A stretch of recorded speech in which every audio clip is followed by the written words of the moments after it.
The morning sun on Erythea 4 was golden and warm, the kind of light that made everything look like it belonged in a painting.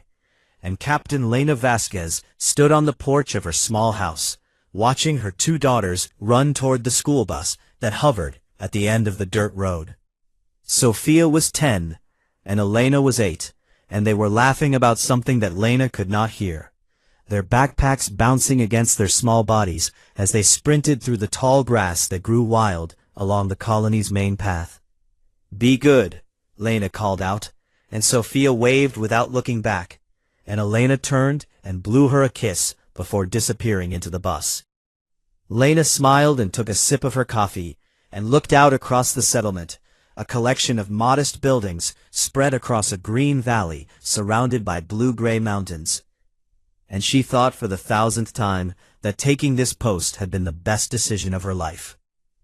The colony on Erythea 4 was home to just over 3,000 people, most of them families who had come to the frontier for a quieter life, farmers and engineers and teachers and doctors who wanted open skies and honest work.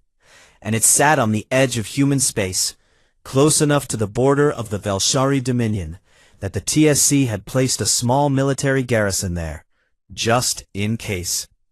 Lena commanded that garrison, 40 soldiers with light weapons and a single orbital defense turret, enough to discourage pirates, but not much else. And she was fine with that, because nothing ever happened on Erythea 4.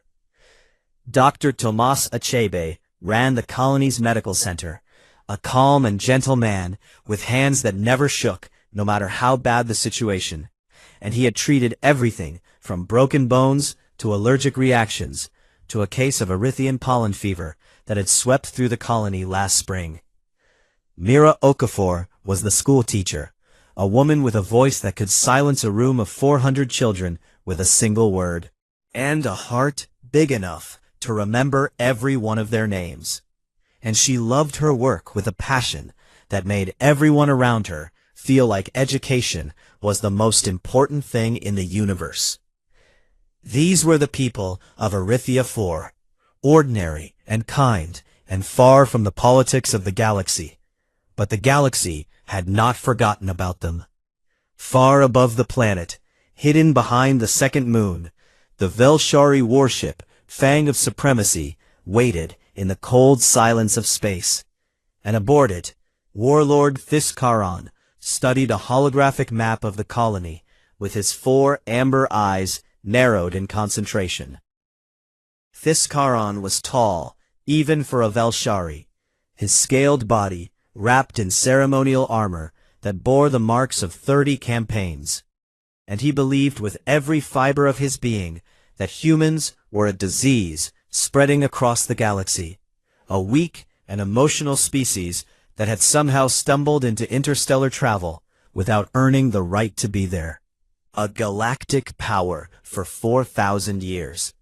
A civilization built on strength and discipline, and the absolute certainty that the strong were meant to rule. And the idea that these soft pink creatures, with their ridiculous attachment to feelings, could claim territory near Velshari space, was an insult that Thiscaron could not stomach. The Dominion High Council had given him quiet authorization to send a message, something painful enough to make the humans reconsider their expansion, but deniable enough that the Council could wash their claws of it if things went wrong. Thiscaron had chosen his target carefully. "The school," he said to his second-in-command, a younger officer named Velcor, who shifted uncomfortably at the word. "Warlord, the humans value their young above all things," Velcor said carefully. "Striking at children may provoke a response we are not prepared for." Thiscaron turned his head slowly and looked at Velcor with the kind of contempt that could make a lesser being shrink into nothing. "That is precisely the point," he said. "We do not merely want to hurt them, we want to break them. And nothing breaks a weak species faster than showing them they cannot protect what they love most." The strike came without warning, on a Tuesday morning at 10:15, right in the middle of Mira Okafor's science lesson about the native flowers of Erythea 4. 3 Velshari dropships punched through the atmosphere so fast, they left burning trails across the sky, and before the garrison could even activate its defense turret, a jamming signal knocked out every communication system in the colony. Lena was in her office when the power died, and the windows rattled, and she grabbed her sidearm and ran outside to see the dropships landing in a triangle formation around the school. She screamed into her radio, but there was nothing, just static, and she started running.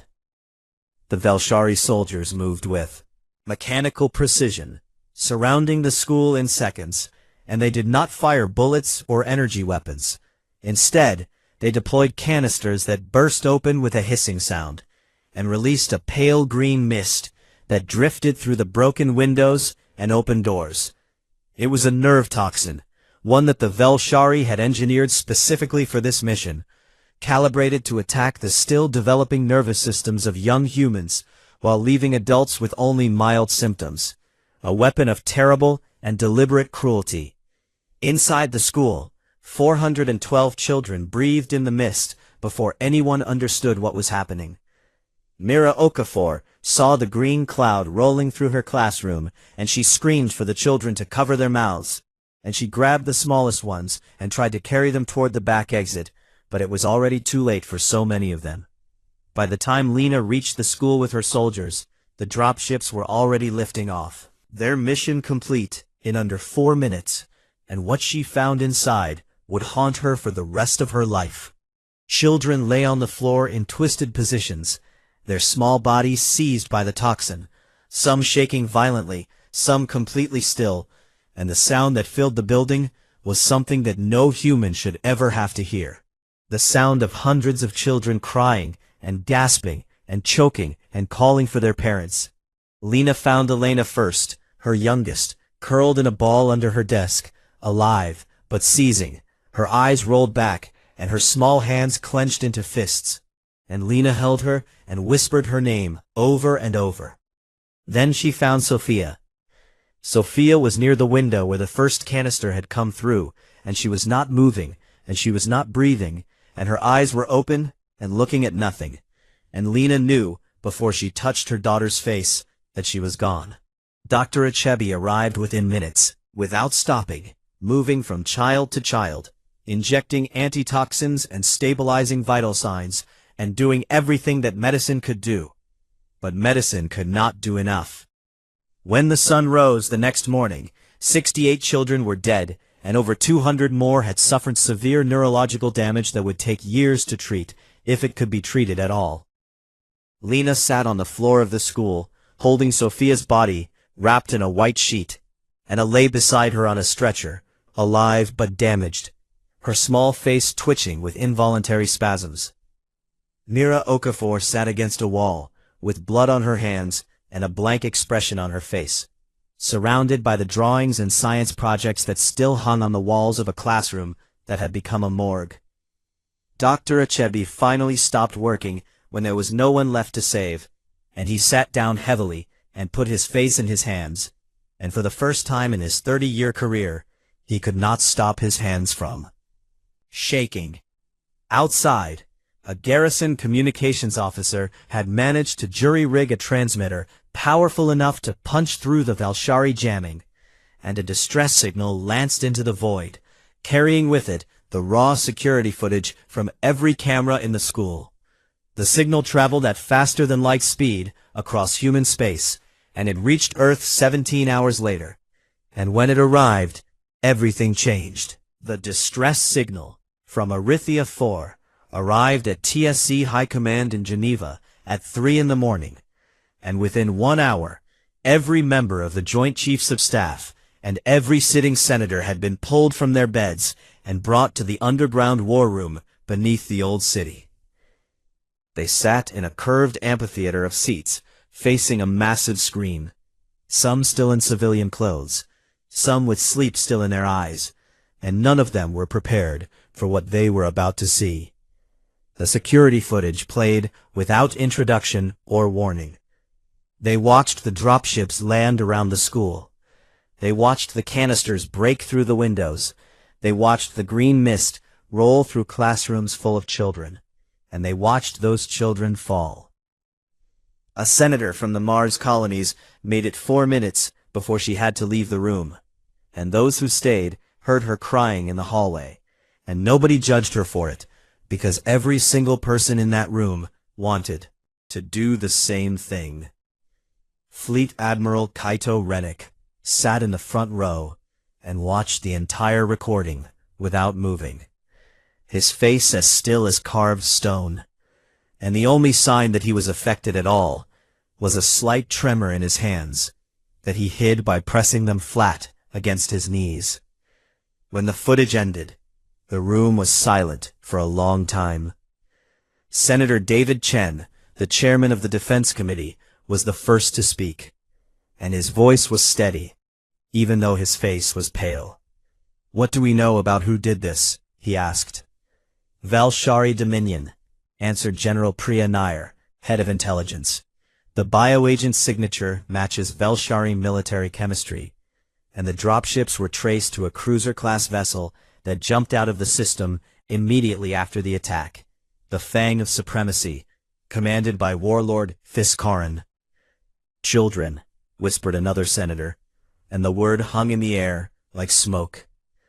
Admiral Rennick stood up and turned to face the room, and when he spoke his voice was quiet, but it carried to every corner. "I need authorization for a full-scale military response," he said. "Not a retaliatory strike, not a border skirmish. I am requesting authorization for the complete strategic dismantlement of the Valshari Dominion's ability to wage war."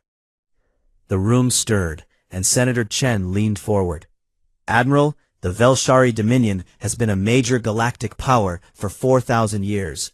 They have a fleet 3 times the size of ours, and they control over 60 star systems." "I am aware of the numbers, Senator," Rennick replied. "Then how far are you proposing we go?" Rennick looked at him with eyes that held nothing but cold certainty. "They targeted our children, Senator. We will go as far as physics allows." The vote was unanimous. News of the attack leaked within hours, not because of any failure in security, but because the people who saw the footage felt that every human being had the right to know what had been done to their children. The reaction was unlike anything the galaxy had ever seen from any species. There were no riots, no mobs burning effigies, no screaming crowds demanding blood, and that was what frightened the galactic observers the most. Humanity went quiet. On Earth, recruitment offices that normally processed a few dozen applicants per week were suddenly flooded with thousands. Lines stretching around city blocks in every major city. And the people standing in those lines were not angry young men looking for a fight. They were teachers and engineers and doctors and farmers, mothers and fathers and grandparents. People who had never held a weapon in their lives, but who looked at those recruitment officers with steady eyes and said the same thing over and over: "Tell me where to go." On the industrial worlds of the outer colonies, factory managers did not wait for government contracts, converting their production lines from civilian goods to military hardware. And when the government orders finally came through 3 days later, the first shipments were already loaded and ready to fly.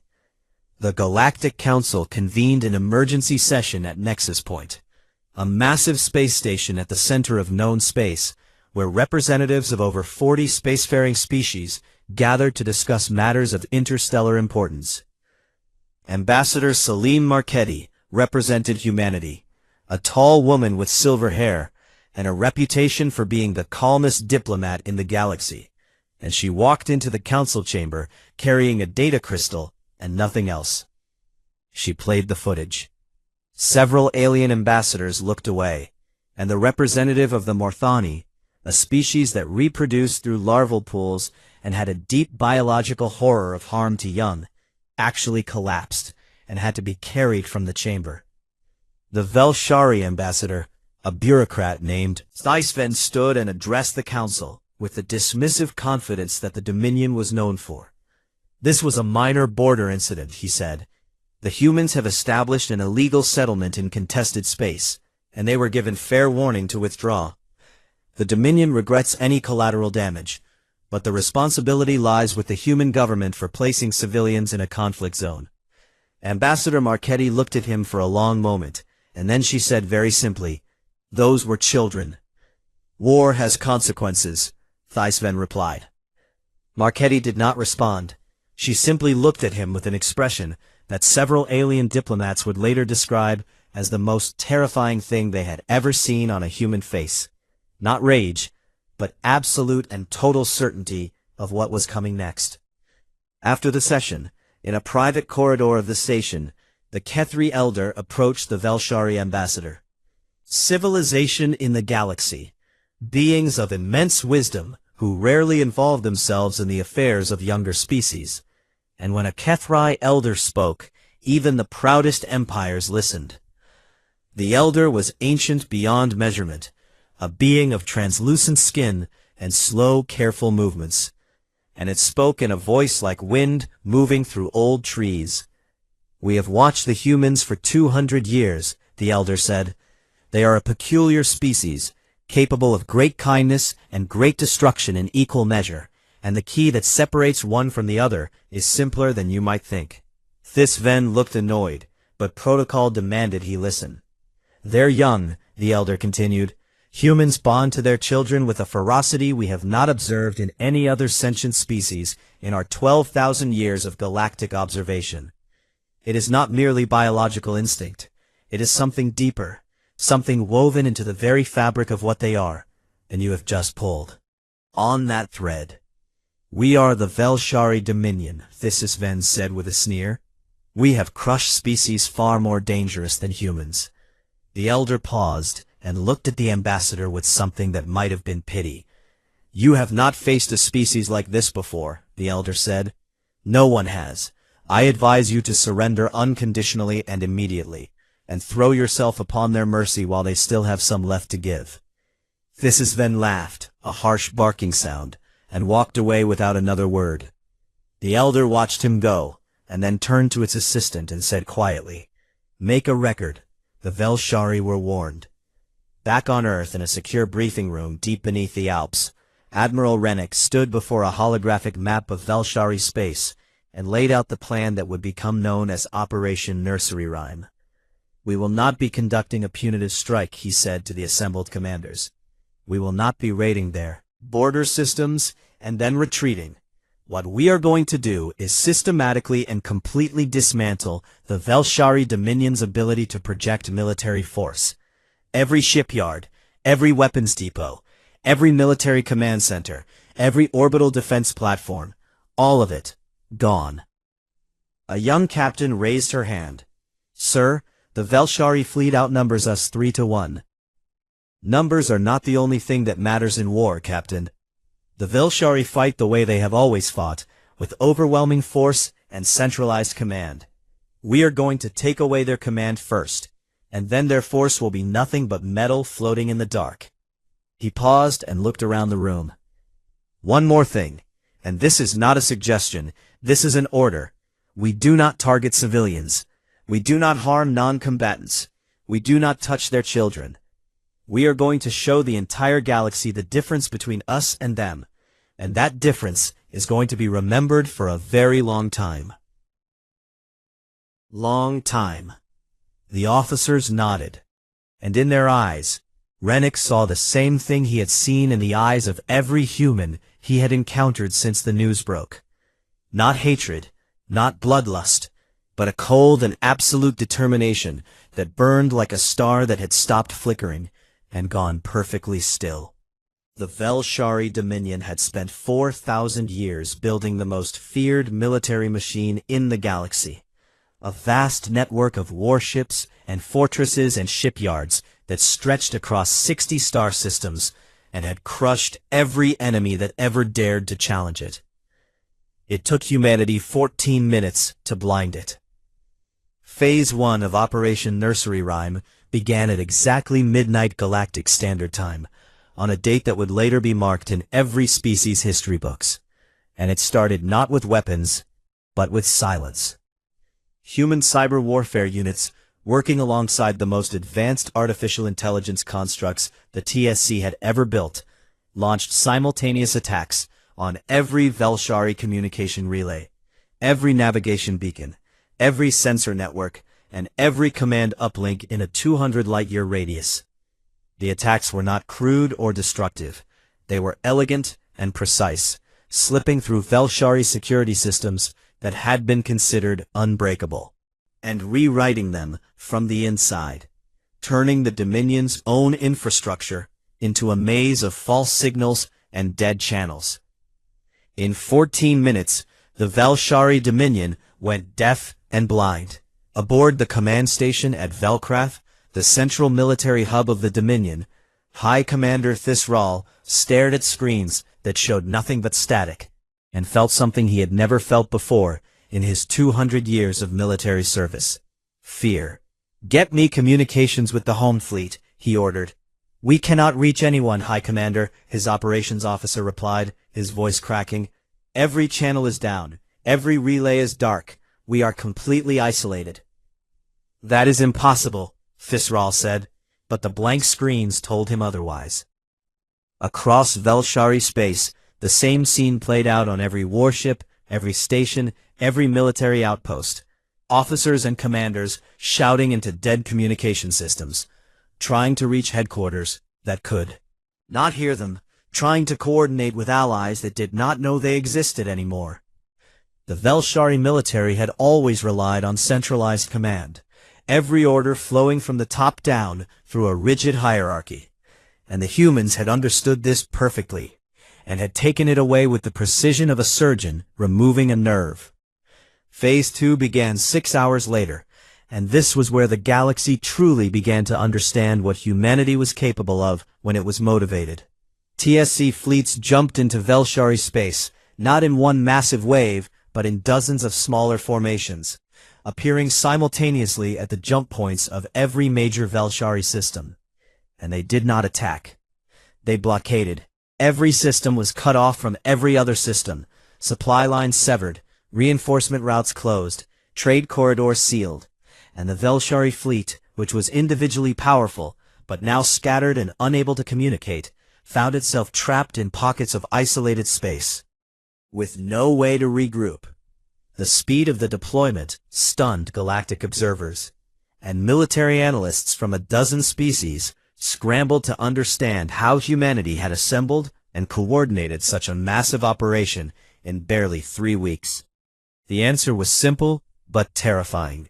Every human world had contributed, not because they were ordered to, but because they chose to. Factory workers who had been making farming equipment 3 weeks ago were now producing warship components. Civilian transport captains had volunteered their ships for supply runs. Retired veterans had come back to service without being asked, and the entire human economy had pivoted to a war footing with a speed and unity that no species had ever demonstrated before. It was not military efficiency that made it possible. It was rage, quiet and controlled and shared by every single human being alive. Phase 3 was the scalpel. Rather than engaging the scattered Velshari fleet in costly head-to-head battles, human strike groups used the intelligence advantage that the blinding had given them to conduct precision attacks on the infrastructure of war. Shipyards were hit first, the massive orbital construction facilities where Velshari warships were built, and human forces destroyed them with targeted strikes that collapsed their structural frameworks, without detonating their reactors, because detonating reactors near populated worlds would have caused civilian casualties, and Admiral Rennick's orders on that point had been absolute. Weapons depots were next, then command centers, then military academies, then research facilities developing new weapons, each one struck with overwhelming force and surgical precision. And each time the human forces made sure to broadcast their targeting data on open channels so that the entire galaxy could see that they were hitting only military targets. The Velshari civilians on the worlds below watched human warships pass overhead and waited for the bombs to fall on their cities and their homes and their schools. But the bombs never came, and that confused them more than anything else, because in 4,000 years of Velshari warfare, sparing civilians was simply not something that was done.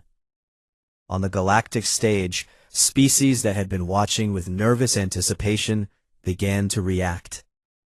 The Rithani Trade Collective, which had been negotiating a military alliance with the Velshari for the past decade, held an emergency session and voted to cancel all agreements immediately. The vote was unanimous and took less than 10 minutes. The Consensus, a pacifist hive mind species that rarely communicated with the wider galaxy, broke its silence to transmit a single message to the Galactic Council that read simply, "Note for the record, do not harm human children." The Morthani sealed their borders and increased their own defenses, not against humanity, but as a precaution against something, galaxy, that suddenly felt much more unpredictable. And the Kethri elders sat in its chamber aboard Nexus Point and watched the reports come in and said nothing at all, because there was nothing left to say that it had not already said. The decisive battle came at Karath Prime, a Velshari forge world that served as the manufacturing heart of the Dominion's military machine. And it was here that warlord Thijskaran made his last stand. Thijskaran had managed to gather a fleet of nearly 200 warships by sending runners between isolated systems, a slow and desperate method of communication that had taken him weeks. And he positioned them in a defensive formation around Karath Prime's orbital ring, determined to hold this one world, even if the rest of the Dominion fell. The human fleet that arrived was smaller, 140 ships, but they moved with a coordination that the Velshari had never seen, each ship responding to the movements of every other ship in real time, adapting and shifting and flowing around the Velshari formation like water around stones. The battle lasted 6 hours. It was not a contest. Human electronic warfare capabilities meant they could see every Velshari ship, while the Velshari could barely see each other, and human tactical AI systems analyzed and predicted Velshari maneuvers faster than Velshari commanders could give orders. And the human pilots fought with a cold, relentless focus that ground down the Velshari defenses like a river grinding down rock. One by one, the Velshari ships fell silent, some destroyed, some disabled, some surrendering when their crews realized that the fight was over, and continuing meant dying for nothing. Thijskaran's flagship, the Fang of Supremacy, was the last to fall, its engines destroyed by a precision strike that left the rest of the ship intact, and when the TSC Marines boarded through the airlock, they found the warlord standing on his bridge with his sword drawn. He expected them to kill him. It was what any Velshari commander would have done to a defeated enemy. But the Marine commander, a woman named Sergeant Major Teresa Gao, simply looked at him and lowered her weapon. "You are under arrest for crimes against humanity," she said, "specifically for the murder of 68 children on Arithia 4. You will be taken into custody, and you will face a tribunal, and you will answer for what you did." Thijskaran stared at her, and for the first time, something other than contempt crossed his face. "You are not going to execute me," he said, and it was not a question, but a statement of disbelief. "No," Sergeant Major Gao said, "that would be too easy, and you do not deserve easy." They took him alive, just as Admiral Rennick had ordered from the very beginning, because killing Thijskaran would have made him a martyr, but putting him on trial before the entire galaxy would make him an example. And humanity was very interested in setting examples. The war lasted 11 weeks, from the first cyber attack to the final surrender. And when it was over, the Velshari Dominion, a civilization that had been one of the most powerful forces in the galaxy for 4,000 years, existed only in name. The High Council of the Dominion, facing the total destruction of their military and the blockade of every one of their 60 star systems, attempted to negotiate. They offered reparations in the form of raw materials worth more than the entire economic output of the human colonies. They offered territorial concessions that would have doubled humanity's space. They offered the unconditional surrender of warlord Thijskaran and every officer involved in the Erythea attack, and they offered a formal public apology to be broadcast across all galactic channels. Admiral Rennick received the offer in his command center aboard the TSC flagship Resolute, and he read it carefully, and then he transmitted a single word in. Insufficient. The High Council sent a second offer, more generous than the first, adding the complete dismantlement of their offensive fleet and the establishment of a demilitarized zone along the entire human border. Rennick's response was the same. Insufficient. On the third attempt, the Velshari High Counselor, an ancient being named Fismora, who had led the Dominion through 3 major wars, personally contacted Rennick and asked him directly what humanity wanted. "I want you to understand something," Rennick said, his face filling the counselor's screen. "You seem to think this is a negotiation. It is not. What is happening is the consequence of a choice your government made when it authorized an attack on a school full of children, and consequences are not negotiable." Operation Nursery Rhyme entered its final phase. Human forces moved through Velshari space, system by system, and in each system, they did the same thing. With the same methodical precision, they destroyed every warship, every orbital defense platform, every weapons factory, every military shipyard, every arsenal, and every piece of military infrastructure that could be used to project force beyond the Velshari's own atmosphere. They did not bomb cities. They did not poison water supplies. They did not target food production. They did not harm civilians. And they did not touch a single Velshari child. They simply took away every weapon. The Velshari warrior caste, which had been the ruling class of their civilization since before humans had learned to use fire, watched their entire identity dismantled piece by piece, and many of them could not bear it. Suicide rates among the warrior caste spiked to levels that alarmed even the human commanders overseeing the occupation, and Admiral Rennick, in a decision that surprised many of his own officers, ordered human medical teams to deploy to Velshari worlds to assist with mental health crisis intervention. "We are not here to exterminate them," he told his staff. "We are here to make sure they can never do this again. There is a difference, and we will maintain that difference, or we are no better than they are." Velshari sociologists would later describe what happened to their civilization as the death of the soul of a species, and they were not exaggerating, because for a culture built entirely on military strength and the belief that power was the only thing that mattered, the total removal of that power was not just a political defeat. It was an existential crisis that shook the foundations of everything the Velshari believed about themselves and their place in the universe. But humanity was not finished. The Galactic Tribunal convened at Nexus Point, 3 months after the end of hostilities, and Warlord Thizkaran was brought before it in restraints to answer for the attack on Erythea 4. Judges from 12 different species, chosen specifically to represent the breadth of the galactic community, and it was broadcast live to every inhabited world in known space, an audience of trillions. Humanity had insisted on this, not a human court, but a galactic one, because they wanted the universe to see that they believed in justice, even when justice was harder than revenge. Thizkaran stood in the center of the tribunal chamber, his scales dull from months of captivity, his 4 eyes scanning the room with the contempt of a being who still believed he had done nothing wrong. "I am a soldier," he said when asked to speak. "I carried out a military operation against an enemy settlement in disputed territory.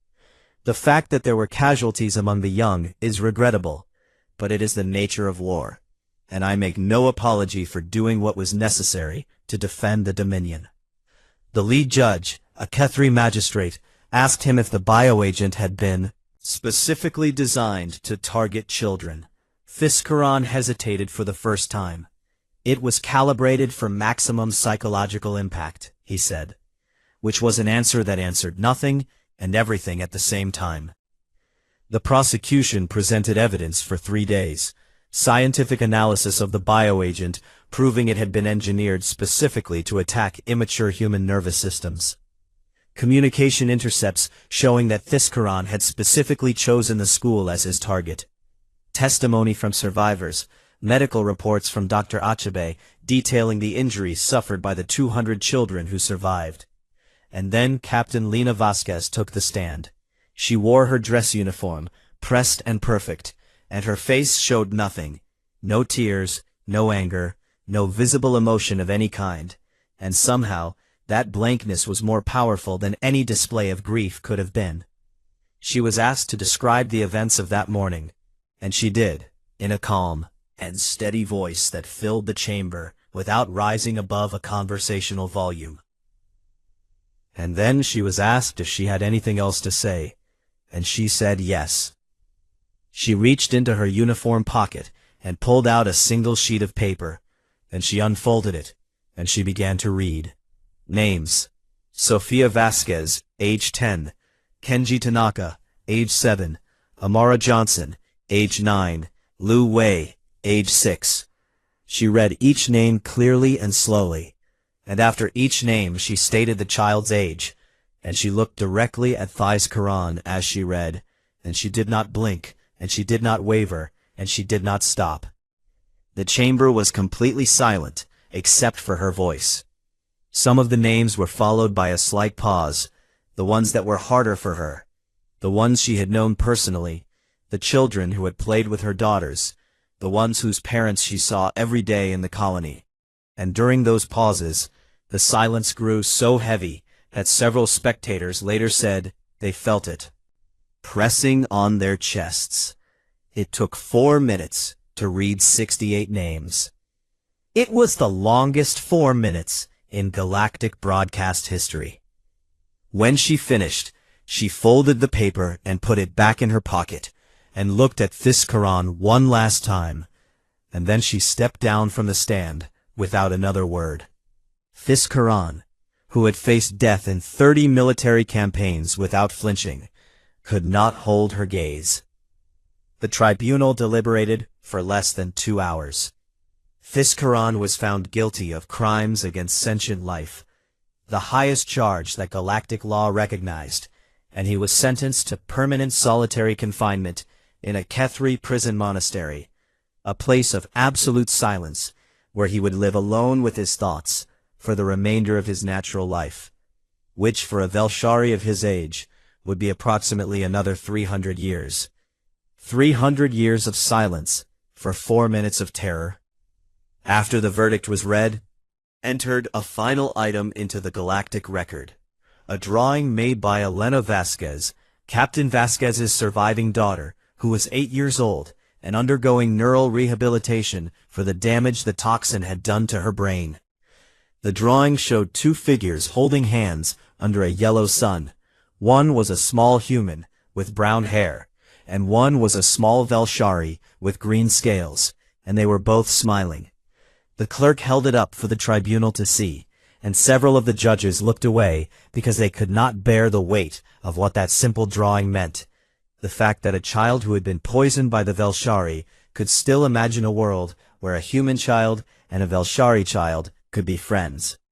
It was entered into the permanent galactic record, and it remained there long after the tribunal was forgotten, long after the war became history, a reminder drawn in crayon by an 8-year-old girl that the point of justice was not punishment, possibility of something better. 5 years had passed since the war, and the colony on Arithia 4 had been rebuilt. It was larger now, spread further across the valley, with new buildings and better infrastructure, and a proper defense grid that could see a hostile ship coming from 3 star systems away. But the heart of the colony remained the same, a community of families and farmers and teachers and doctors who had chosen to stay because leaving would have meant that Thizkaran had won. In the center of the colony, where the old school had stood, there was a memorial. 68 stone pillars stood in a wide circle, each one carved with a child's name and the years they had lived. And in the center of the circle was a garden filled with native Erythian flowers that bloomed in every color the planet could produce. And the flowers were always growing because someone was always tending them. New children played in the garden's shadow, their laughter drifting across the memorial like music. And no one told them to be quiet, because the memorial had not been built for silence. It had been built so that life could continue in the presence of memory. Mira Okafor taught in the new school, a building 3 times the size of the old one, with reinforced walls and an emergency shelter in the basement that could withstand orbital bombardment. And she had not missed a single day of teaching in 5 years.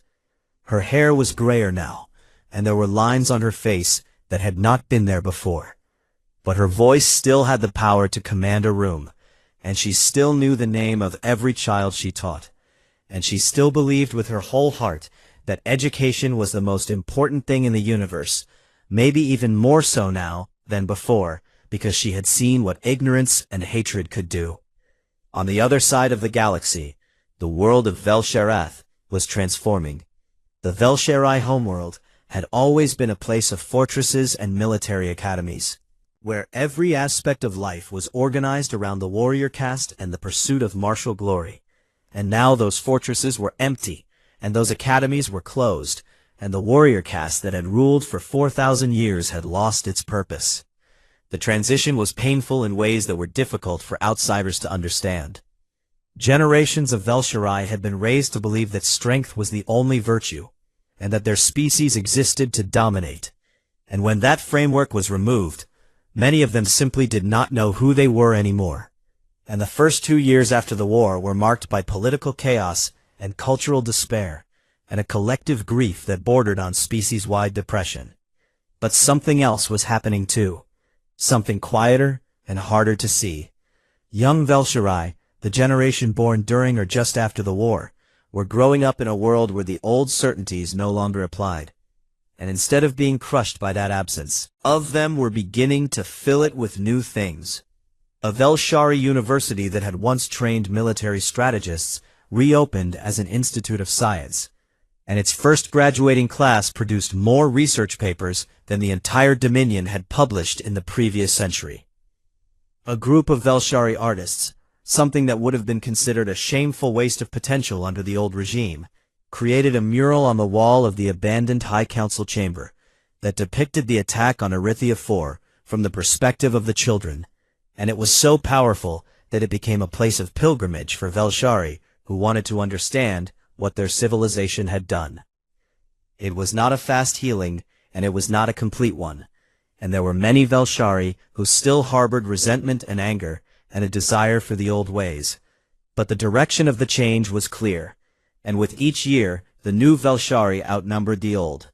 Dr. Tomas Achebe had moved to Vel-Sharath 2 years after the war to run a medical exchange program, one of several human Vel-Shari cooperation initiatives that had been established as part of the reconstruction.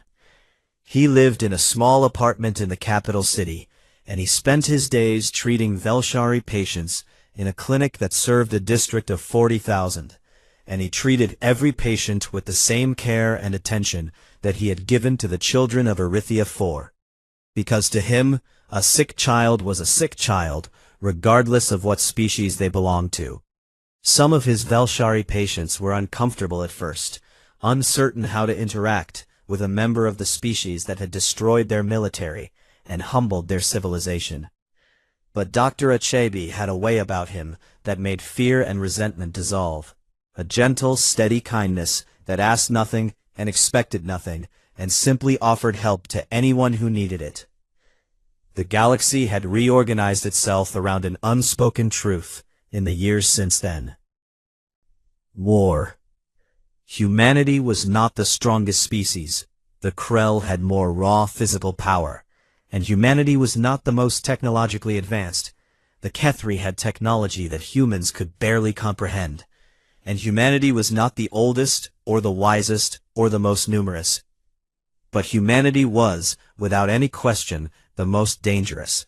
Not because they were violent by nature, because in truth, they were one of the more cooperative and generous species in the galaxy. quick to trade and slow to anger, and genuinely interested in building relationships with other civilizations.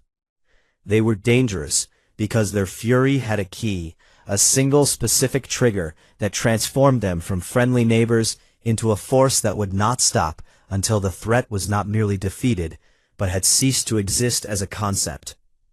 And that key was their children. An informal doctrine circulated among the diplomatic corps of every spacefaring species, passed from ambassador to ambassador. Quiet conversations and classified briefings, and it was known simply as the Arithia Principle. The Arithia Principle stated that no species, under any circumstances, for any reason, should harm human children. And it was not written into any treaty or law, because it did not need to be. The ruins of the Velshari war machine were all the documentation anyone needed. The Kethri Elder, in a rare public address to the Galactic Council on the 5th anniversary of the war, spoke about humanity in words that would be quoted for centuries. Most species out of something different, something that borders on the sacred, a devotion so deep and so fierce that it transcends biology and enters the realm of what some species might call spiritual. They will forgive nearly anything done to themselves. They will absorb insults and injuries and setbacks with remarkable patience. But their children are the one line that, once crossed, transforms them from a cooperative and generous species into a force of nature. The chamber was silent. The Velshari learned this lesson at a cost that nearly destroyed their civilization. Let them serve as a lesson for all time, not as a species to be mocked or pitied, but as a warning that the universe gives some lessons only once. Admiral Kaito Rennick retired 6 months after the war ended. He did not go back to Earth. He did not accept any of the dozen political positions that were offered to him, and he did not write a memoir or give interviews or make public appearances. Arithia IV. He found a small house near the memorial, and he spent his mornings tending the garden at the center of the 68 pillars, planting flowers and pulling weeds and making sure the stones were clean. And in the afternoons, he sat on a bench and read, and when the colony's children ran past him on their way home from school, he would wave to them, and they would wave back. He learned the name of every child who had died, not just their names, but their stories, what they had liked and what they had dreamed about, and who they had been before a warlord decided they were acceptable casualties in a game of power. He carried those names with him every day, and he never spoke about the war publicly, because the war was not the part that mattered. The part that mattered was the garden, and the names, and the children who still played there. On a warm Tuesday afternoon, 5 years and 1 month after the attack, Elena Vasquez sat in Mira Okafor's classroom. She was 13 now, tall for her age, with her mother's dark eyes, and a slight tremor in her left hand that was the last remaining trace of the nerve toxin's damage. And she was working on a history project about the Galactic Council. Sitting beside her was a Velshari student named Corven, the first participant in the new interspecies exchange program, a young Velshari about Elena's age, with bright green scales and nervous amber eyes, who had arrived on Arithia 4 3 weeks ago, and was still not entirely sure that the humans were not going to hurt him. Elena had been assigned as his welcome partner, and at first the other students had whispered about it, wondering how she of all people could sit next to one of them. But Elena had simply pulled out an extra chair and smiled and said hello, and that had been the end of the discussion. They shared a datapad now, working together on the project, their heads bent close as they compared notes. Corven struggled with a human word. Elena would help him pronounce it, and when Elena could not read the Velshari script in one of the source documents, Corven would translate it for her. And somewhere in the middle of this ordinary exchange of help and kindness, the weight of history grew just a little bit lighter. Mira Okafor watched them from her desk and allowed herself a small smile. Outside the window, the 68 stone pillars stood in the afternoon sun, casting long shadows across the garden where new flowers were blooming, red and gold and violet, colors that had no name in any language, but that were beautiful beyond words, growing in soil that had been watered by grief and tended by hands that refused to let anything be the end of the story. And in the garden, Admiral Rennick knelt among the flowers with dirt on his hands, and he looked up at the sound of children laughing in the school, and he closed his eyes, and he listened. That was the sound that mattered. That was the sound that had always mattered. That was the sound the Velshari had tried to silence, and that humanity had gone to war to protect. Not territory, not resources, not pride, but the simple, irreplaceable sound of children laughing in a school, on a warm afternoon, on a small world at the edge of the galaxy. And it was still there, and it would always be there, because humanity would make sure of it.